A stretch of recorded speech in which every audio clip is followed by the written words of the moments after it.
In this video, I'm going to explain about savings account, current account, and the difference between both of them. ఈ వీడియోలో నేను మీకు savings account గురించి, current account గురించి, అలాగే ఈ రెండిటి మధ్య గల తేడాల గురించి వివరించబోతున్నాను. A savings account is a financial product offered by banks and other financial institutions designed to help individuals deposit and save money while earning interest. It is one of the most common and widely used banking products, especially for personal financial management. అంటే savings account అనేది బ్యాంకులు మరియు ఇతర ఆర్థిక సంస్థలు అందించే ఆర్థిక ఉత్పత్తి. ఇది వ్యక్తులు తమ డబ్బును జమ చేయడం, పొదుపు చేయడం మరియు వడ్డీ పొందడం కోసం రూపొందించబడింది. ఇది బ్యాంకింగ్ వ్యవస్థలో వాటికుండే అనేకమైన ఉత్పత్తుల్లో ఈ సేవింగ్స్ అకౌంట్ అనేది ఒకటి మాత్రమే. The primary purpose of a savings account is to promote the habit of saving while providing easy access to funds when needed. It offers a secure place for your money, protects it from theft or loss, and ensures liquidity to handle emergencies or routine expenses. అసలు ఈ savings account యొక్క ప్రధాన ఉద్దేశం ఏంటంటే డబ్బు save చేసే అలవాటును ప్రోత్సహించడం, అలాగే అవసరమైనప్పుడు సులభంగా ఆ డబ్బును పొందడానికి అవకాశం కల్పించడం అనమాట. ఇది మీ డబ్బును భద్రంగా ఉంచి దొంగతనం లేదా నష్టాన్ని నివారిస్తుంది. అలాగే అత్యవసర పరిస్థితులు లేదా రోజువారీ ఖర్చులకు అవసరమైన డబ్బును అందుబాటులో కూడా ఉంచుతుంది. When you open a savings account, the bank assigns you a unique account number, issues a passbook, a checkbook, and offer a debit card for transactions. Most savings accounts can now be accessed online or through mobile banking apps, making it convenient to monitor balances, transfer funds, or pay bills. Savings account తెరిచినప్పుడు bank మీకు ప్రత్యేకమైన account number కేటాయించి passbook, chequebook, అలాగే లావాదేవీల కోసం debit కార్డ్ని అందిస్తుంది. చాలా వరకు సేవింగ్స్ అకౌంట్ ఇప్పుడు ఆన్లైన్ లేదా మొబైల్ బ్యాంకింగ్ యాప్స్ ద్వారా యాక్సెస్ చేయడానికి అందుబాటులోకి వచ్చేసాయి. దీని ద్వారా బ్యాలెన్స్ పరిశీలించడం కానీ, డబ్బు బదిలీ చేయడం కానీ, లేదా బిల్లులు చెల్లించడం కానీ సులభం అయిపోయింది. Savings accounts are regulated by the Reserve Bank of India in India or equivalent authorities in other countries. Most banks require you to maintain a minimum balance, but many also offer zero balance accounts. భారతదేశంలో ఈ savings అకౌంట్లను reserve bank of India అలాగే ఇతర దేశాల్లో దానికి తగిన అధికారం కలిగిన సంస్థలు నియంత్రించడం జరుగుతుంది. చాలా వరకు బ్యాంకులు మినిమం బ్యాలెన్స్ అనేది మెయింటైన్ చేయాలి అనే కండిషన్ ఉంచుతాయి. అయితే కొన్ని బ్యాంకులు మాత్రం జీరో బ్యాలెన్స్ అకౌంట్ కూడా మెయింటైన్ చేసే అవకాశం ఇస్తున్నాయి. Advantage of A savings account. It ensures disciplined savings, ensures your money is safe and accessible, offers interest on the balance allowing your money to grow, provides tools like online banking, debit cards, and UPI for seamless transactions. ఈ savings account వల్ల కలిగే లాభాలు ఏంటంటే మనల్ని డబ్బును పొదుపు చేసుకోవటం అనే దాన్ని ప్రోత్సహిస్తుంది.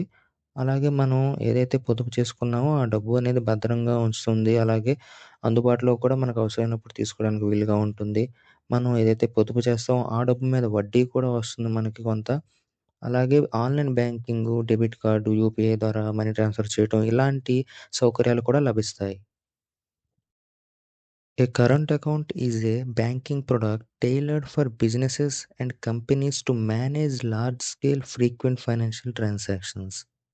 It is not designed for savings purposes, but rather for facilitating daily operations.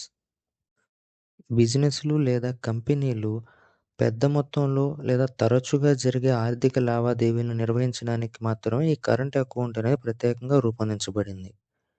ఈ కరెంట్ అకౌంట్‌లో డబ్బును పొదుపు చేయటం వల్ల పెద్ద ఉపయోగం అనేది ఉండదు. ఎందుకంటే కరెంట్ అకౌంట్‌లో ఉన్న అమౌంట్‌కి ఎలాంటి వడ్డీ కూడా రాదు. ఇది కేవలం రోజువారీ ఆర్థిక కార్యకలాపాలను సులభతరం చేయడానికి మాత్రమే రూపొందించబడింది. The primary purpose of a current account is to provide businesses with the flexibility to perform an unlimited number of transactions without restrictions. This account is essential for managing payments, collections, and other financial activities that occur regularly in a business environment. వ్యాపారాలకు ఎటువంటి పరిమితులు లేకుండా, అలాగే అపరిమితమైన లావాదేవీలు నిర్వహించే స్వేచ్ఛను కల్పించటమే ఈ కరెంట్ అకౌంట్ యొక్క ప్రధాన లక్ష్యం అన్నమాట.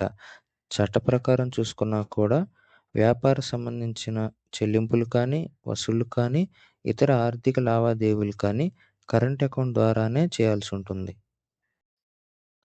When you open a current account, the bank provides you with tools such as checkbooks, debit cards, and access to online banking to ensure seamless financial management. Most banks also offer overdraft facilities, allowing account holders to withdraw more than their available balance up to a pre approved limit, which can help businesses handle short term cash flow needs. మీరు current account open చేసినప్పుడు bank మీకు cheque book, debit card, అలాగే online banking వంటి సాధనాలు కూడా అందిస్తుంది. దీనివల్ల ఆర్థిక నిర్వహణను సులభతరం చేస్తుంది. అయితే చాలా వరకు బ్యాంకులు ఓవర్ డ్రాఫ్ట్ సౌకర్యాన్ని కూడా అందిస్తాయన్నమాట. అంటే ఫర్ ఎగ్జాంపుల్ మనకి కరెంట్ అకౌంట్‌లో దాదాపు మనకి రూ. 1,00,000 మనం మెయింటైన్ చేస్తున్నాం.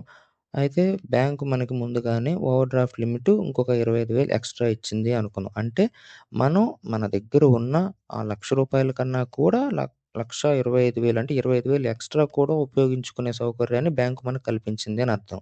అయితే ఎప్పుడైనా మనకి ఎమర్జెన్సీ సిట్యుయేషన్‌లో ఏదైనా ఒక బిజినెస్ సంబంధించిన ట్రాన్సాక్షన్ ఏమైనా జరిపేటప్పుడు కొంత ఎక్స్‌ట్రా అమౌంట్ అవసరపడినప్పుడు ఈ ఓవర్ డ్రాఫ్ట్ లిమిట్‌లో నుంచి వినియోగించుకొని ఆ తర్వాత మనం బ్యాంకుకి తిరిగి చెల్లించుకోవచ్చు.